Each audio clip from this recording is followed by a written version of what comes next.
জাতীয় সংসদ নির্বাচনের মানে হলো 5 বছরের জন্য যারা সংসদ সদস্য হবেন তারা বাংলাদেশের কোন আইন ঠিক, কোন আইন বেঠিক, কোনটা থাকা উচিত, কোনটা না থাকা উচিত, কোনটা থাকলে দেশের জন্য ভালো হবে, কোনটা থাকলে দেশের জন্য খারাপ হবে, এগুলো সংসদে আলোচনা করবে।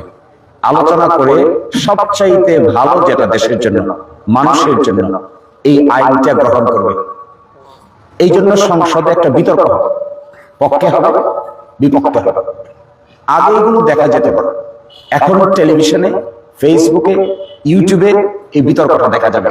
কে কি বলছেন, কি কথা বলছেন, কি বাক্য বিনিময় করছেন, কি ধরনের যুক্তি উপস্থাপন করছেন, যুক্তিতে খোলাদার আছে কিনা, তার কথা অন্য সংসদ সদস্যরা মানে কিনা, প্রাইম মিনিস্টারকে কথা বলাইতে পারে কিনা, প্রধানমন্ত্রীকে কোপকাজ করতে পারে কিনা, প্রধানমন্ত্রী কি ভাষায় কথা বলেন, সংসদ সদস্য কি ভাষায় জবাব দেন, এগুলো বাংলাদেশের মানুষ সংসদের কার্যক্রম টেলিভিশনে, ফেসবুকে, ইউটিউবে, ভিডিওতে ঘরের ভিতরে দেখবে আর তুলনা করবে কোন সংসদ সদস্য কার চাইতে বেশি ভালো ভূমিকা পালন করতে পারে।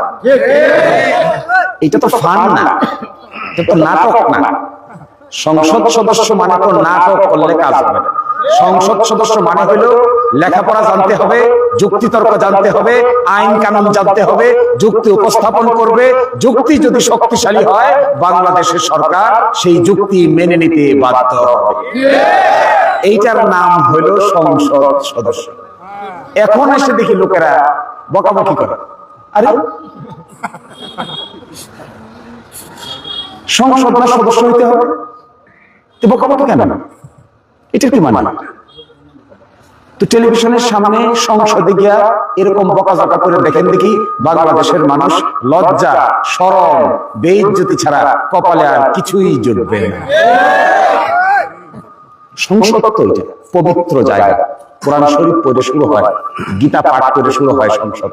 প্রাইম মিনিস্টার বক্তব্য দেয়, বিরোধী দলের নেতা তার কাউন্টার করে। এই কাউন্টার কি ভাষায় করে, বক্তব্যটা কি ভাষায় দেয়, এটা দেখে বোঝা যায় কোন নেতা কি পরিমাণ দৌড় আছে, আর কোন নেতা কি পরিমাণ পড়াশোনার দৌড় আছে, আর কোন নেতার কথা বলার ভঙ্গি কত সুন্দর।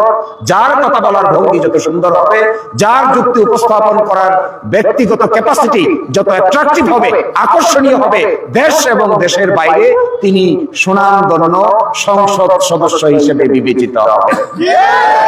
তো আপনাদের যিনি সংসদ সদস্য হবেন, সেই ব্যক্তি যখন পার্লামেন্টে গিয়ে আলাপ করবে, আপনাদের সংসদ সদস্য খোরদার যুক্তি উপস্থাপন করুক।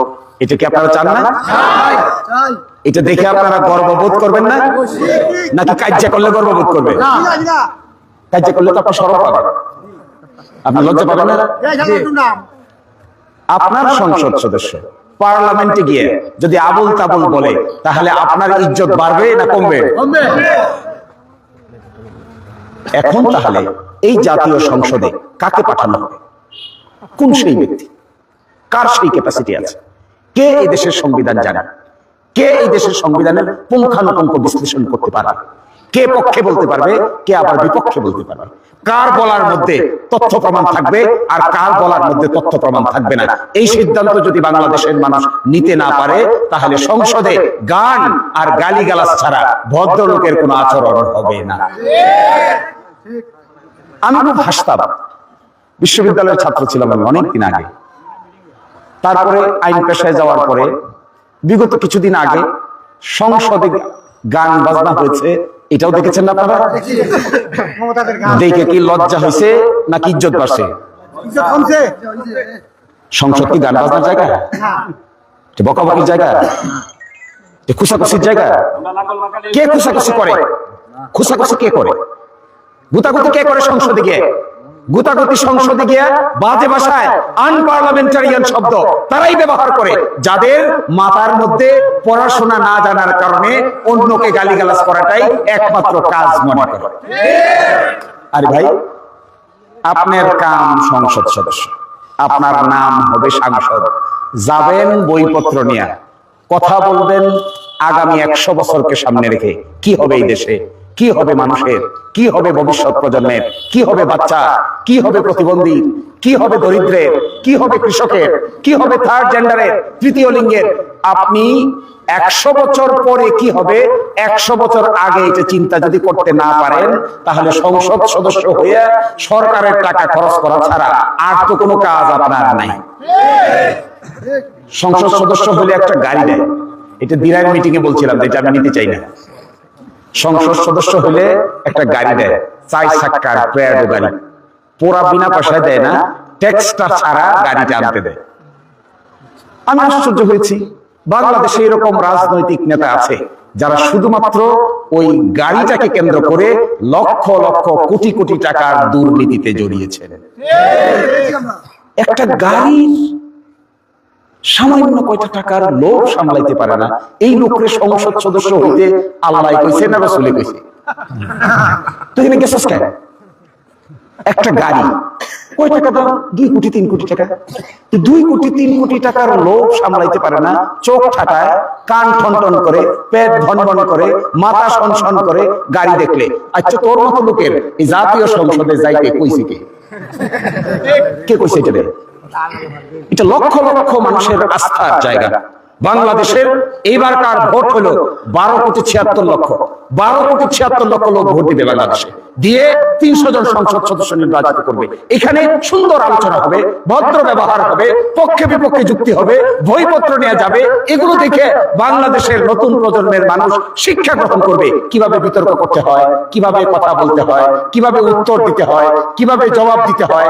গালিও যদি দেয় সেইটাও কত সুন্দর করে দিতে হয়। এইটা যদি শিক্ষা অর্জন করতে না পারে ভবিষ্যৎ প্রজন্মে, তাহলে তোর মতো নেতার এই দেশে নেতাগিরি করার জন্য দরকারটা কি? কি দরকার? আমি যদি কোনো অর্থ বুঝি না।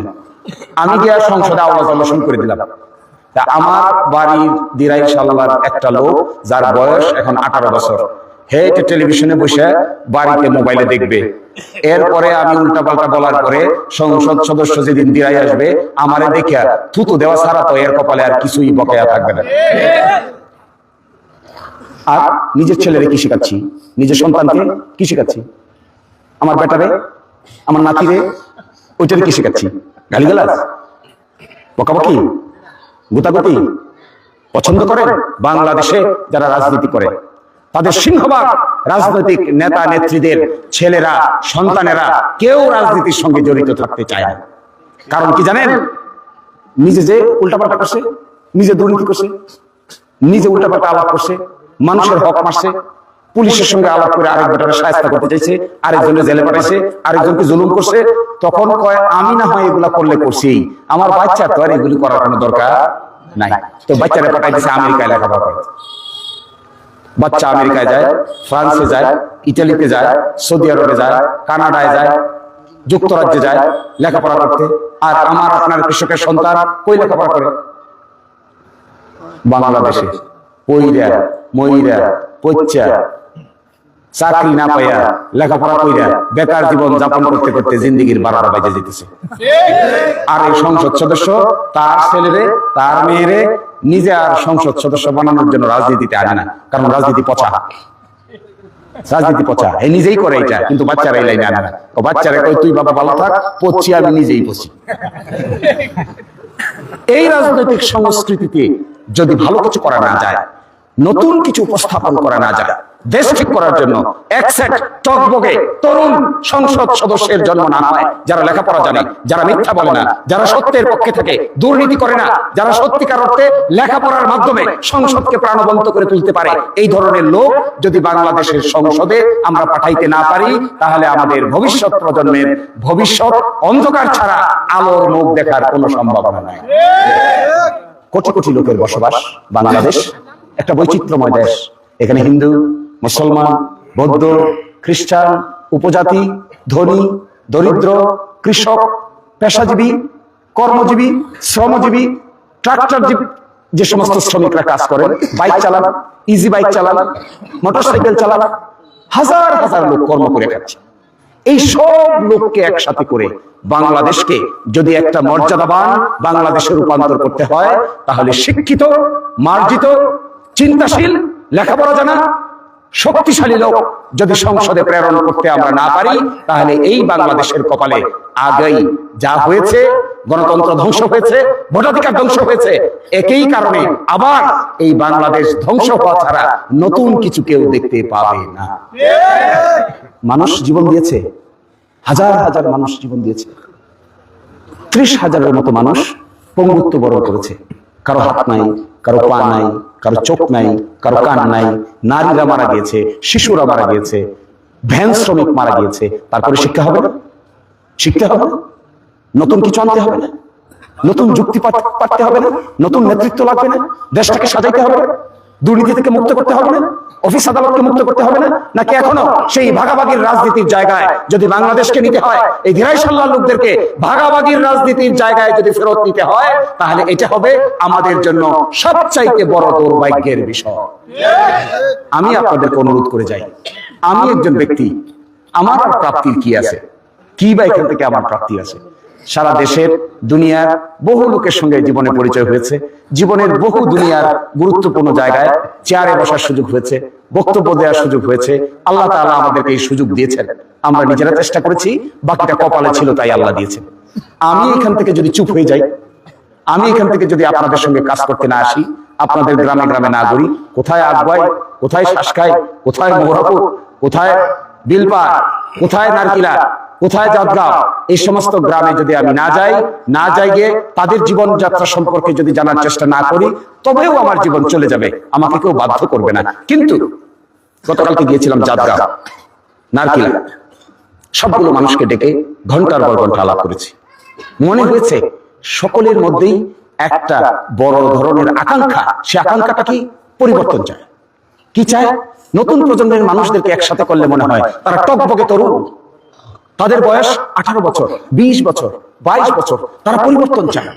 তারা পুরনো অযথা খেস্তিকিউরের রাজনীতি চায় না, তারা বকাবকি, গালিগালাজ, অযথা ব্লেম, অযথা অন্যায়, অত্যাচার, অবিচারের রাজনীতি তারা চায় না। তারা চায় বাংলাদেশ নামক রাষ্ট্রটা সুন্দর ভবিষ্যৎ নিয়ে মাথা উঁচু করে দাঁড়ায়।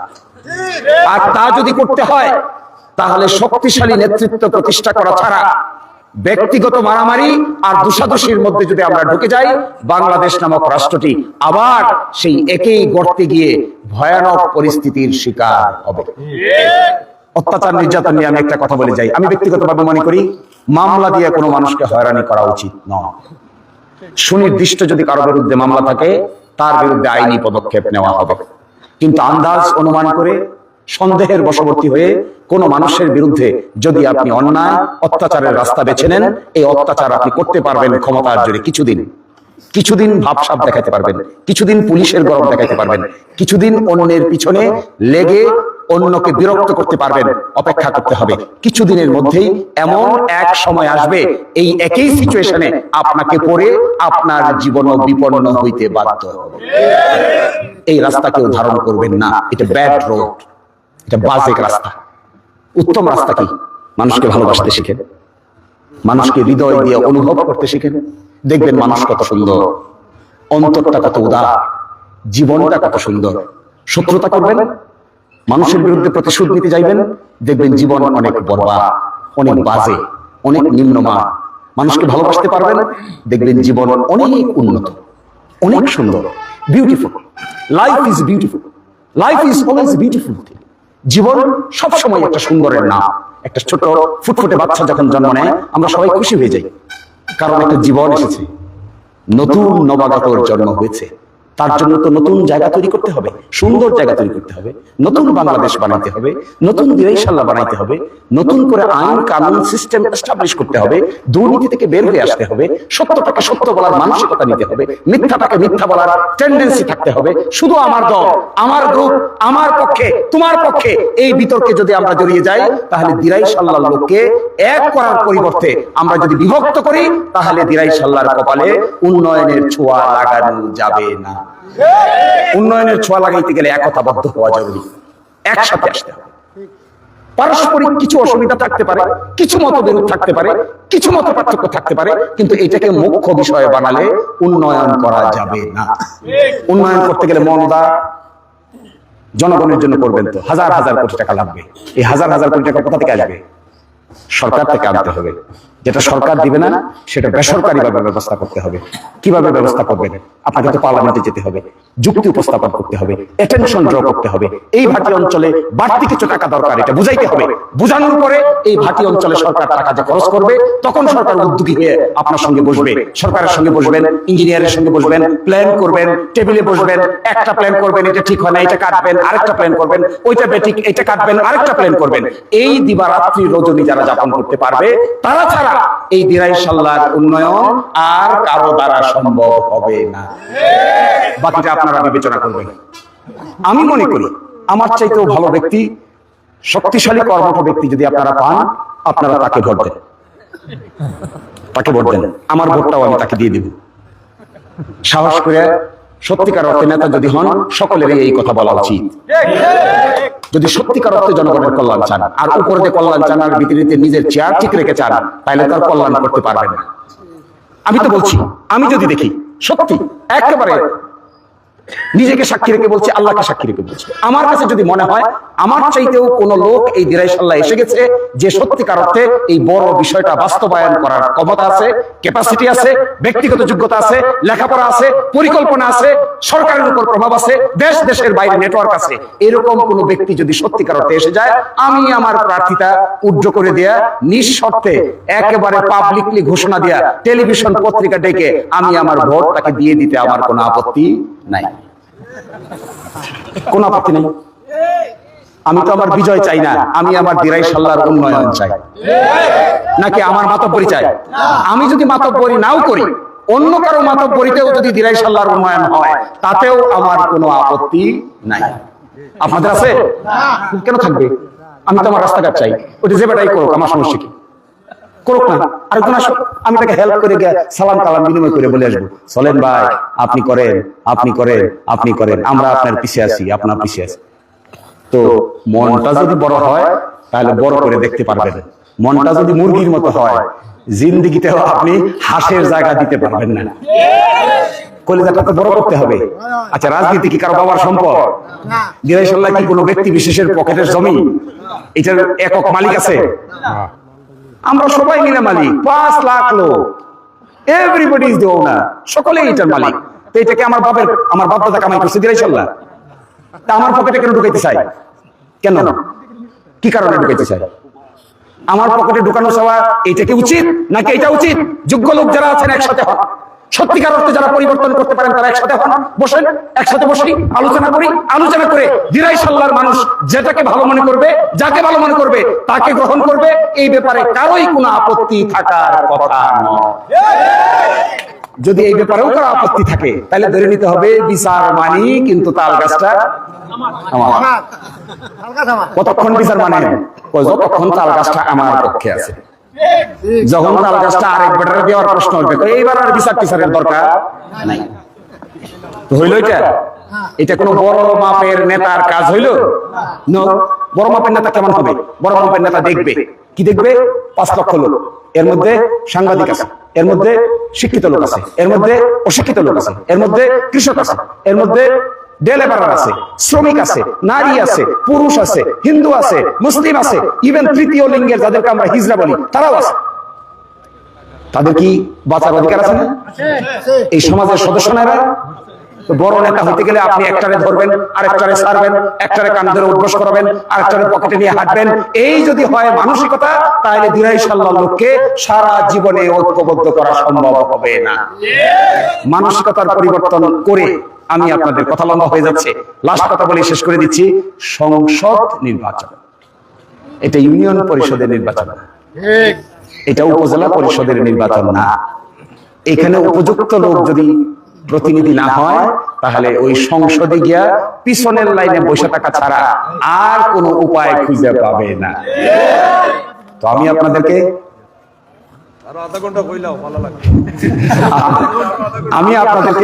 একটা অনুরোধ করি, অনেক রাইত হয়ে গেছে, তো চলেন, আমরা গাঁও গ্রামের লোক, আমরা নতুন কিছু করি।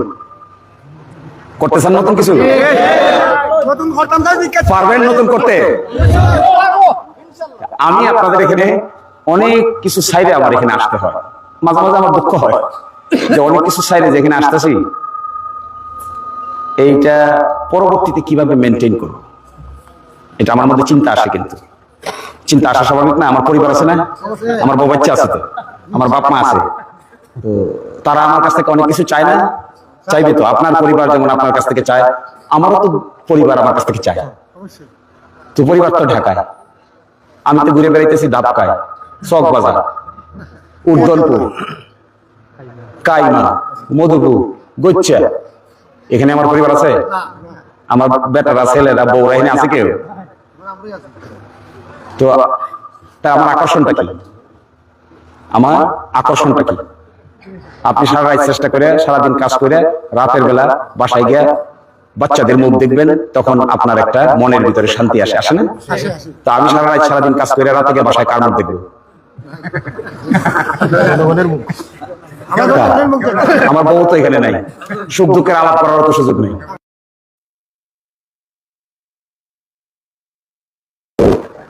এরপরে প্রতিদিন হিসাব করে দেখছি, আজকে কোর্ট গেছে, আগামীকালকে কোর্ট যাবে।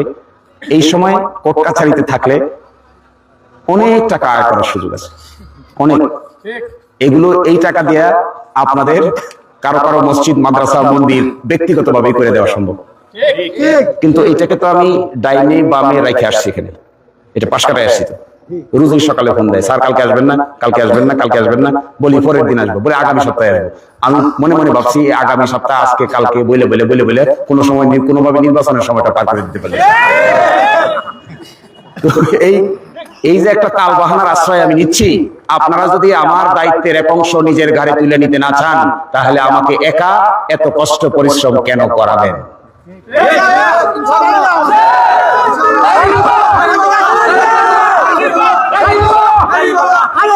এই জায়গাটা আমি আপনাদের দায়িত্ব বোধের কথা বলছি। আপনি তো আমাকে কিছু ছাড়তে বলছেন। আপনারা আপনাদের গ্রামে গ্রামে ঘুরতে গিয়ে আমার স্বাভাবিক লাইফ আর লাইফ নাই, স্বাভাবিক জীবন আর জীবন নাই। স্বাভাবিক জীবন কি একটা পুরুষের? সে কাজ করবে, কষ্ট করবে, পরিশ্রম করবে, রাতের বেলা পরিবার পরিজনের সঙ্গে দেখা হবে, এটাই তো স্বাভাবিক। আমাদের তো পরিবার পরিজনের সঙ্গে দেখা হয় না, তো জীবনটা অস্বাভাবিক। এই অস্বাভাবিক জীবনকে স্যাক্রিফাইস করতে হচ্ছে। এই স্যাক্রিফাইস আমি আমার পার্থক্য করছি। নির্বাচনের আগে আর 30 দিন সময় আছে। এই 30 দিন সময় আপনারা যদি আপনাদের দায়িত্বটা ঘাড়ে তুলে না নেন আর আমাকে একা সবকিছু ছেড়ে গ্রামে গ্রামে ঘুরতে বলেন, এটা আমার প্রতি একটা বড় ধরনের অন্যায় হবে। এই জন্য আমি আপনাদেরকে বলছি, অনুরোধ করছি, আগামী 30 দিন এই নির্বাচনটা পরিচালনা করার জন্য নিজ দায়িত্বে নিজের ঘাড়ে সকলেই তুলে নিতে রাজি আছেন? করেন, করে দেন। 30 দিন সময় পার করেন, এরপরে আমাকে 5 বছর বেঙ্গরি দিয়ে বাইন্দা রেখেন। বেঙ্গরি বুঝেন না? বেঙ্গরি।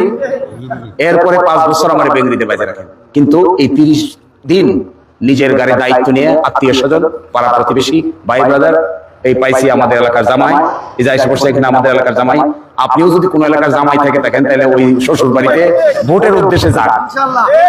এই যাওয়া আশা করে একটা পরিবেশ তৈরি করেন যে 30 দিন পরে যখন মানুষের মতামত প্রকাশ করার সুযোগ হবে, মানুষ যেন সঠিক মতামত প্রকাশ করে দিরাইশাল্লার মধ্যে একটা নীরব ভোট বিপ্লব ঘটাতে পারে, এইরকম একটা পরিবেশ আপনারা তৈরি করেন।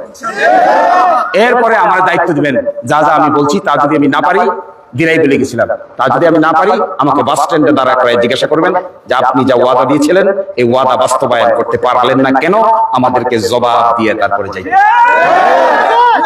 কিন্তু এই 30 দিন আপনার, বাকি 5 বছর দায়িত্ব আমার। এই চুক্তি থাকলো। আর বাকিটা আল্লাহ যদি আমাদেরকে সুযোগ দেন, সকলে মিলে সুযোগ দেন, এই দিরাইশাল্লার ভিতরে যত লোক আছে আপনারা দেখতে পাবেন, এই 5 বছর যদি সুযোগ আমরা পাই, মানুষের সাপোর্ট ছাড়া জোর করে কোনো সুযোগ আমি পাইতে চাই না, মানুষের ভালোবাসা ছাড়া জবরদস্তি করে কোনো সুযোগ আমার দরকার নাই, জোর জবরদস্তি করে কোনো ব্যবস্থাও আমার দরকার নাই। মানুষের স্বতঃস্ফূর্ত অংশগ্রহণে যদি সত্যিকার অর্থে এইরকম একটা সুযোগ পাওয়া যায়, দেখবেন রাজনীতি কাকে বলে দিরাইশাল্লাহ বাংলাদেশের মধ্যে রাজনীতির একটা বড় পুত্রে পরিণত হবে। এই জিনিসটা